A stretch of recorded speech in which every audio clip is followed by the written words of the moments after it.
안녕하세요. 오늘은 폴리 이리게이션에 대해서 설명을 하려고 해요. 폴리 이리게이션을 왜 하냐? 우리가 방광 안에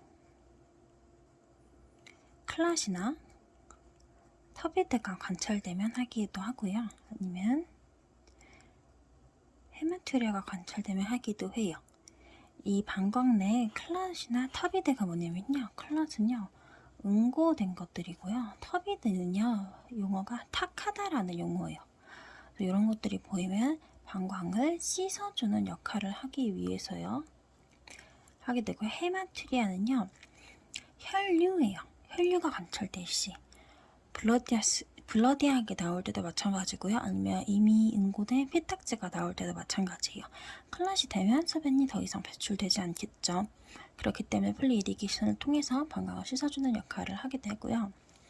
그러면 이리게이션은 어떻게 하느냐? 보통 크린저를 사용하게 돼요. 크린저를 통해서 A만큼 인해서요. A만큼 아웃하는 게 중요해요. 내가 예를 들어서 50cc를 넣었어요. 그러면 50cc만큼 다시 나와야 한다는 거죠.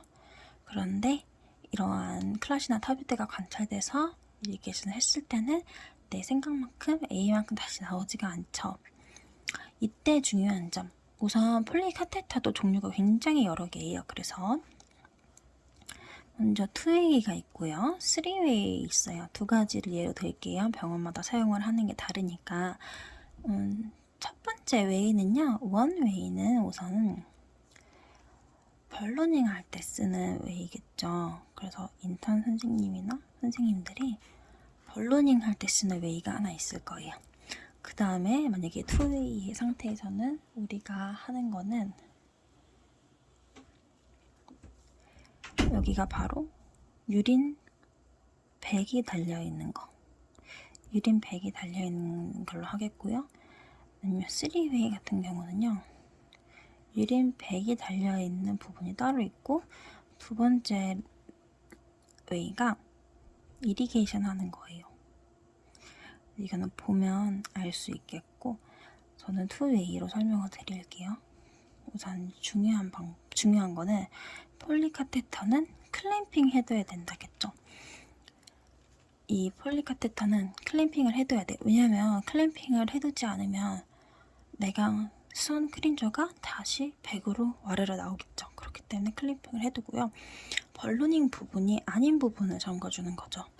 이 벌루닝 부분 어차피 잠궈도 소용이 없어요. 그래서 이 벌루닝 부분은 잠그는 게 아니라 우리는 여기 유린백 부분을 잠궈주면 되는 겁니다. 참고로 벌루닝은 8에서 10cc 정도 해줍니다. 그러면 이 생리식염 그 크린조 맑은 증류수는 얼만큼 넣냐? 보통 넣을 때 50에서 100 정도 넣습니다. 저는 50을 선호하고요. 왜냐면 애니마시린지가 보통 50cc니까 50cc 정도 넣어서 내가 주입량이랑 또 배액한 양이랑 비교를 하는 거죠. 그래서 예를 들어서 이리게이션 하라고 했을 때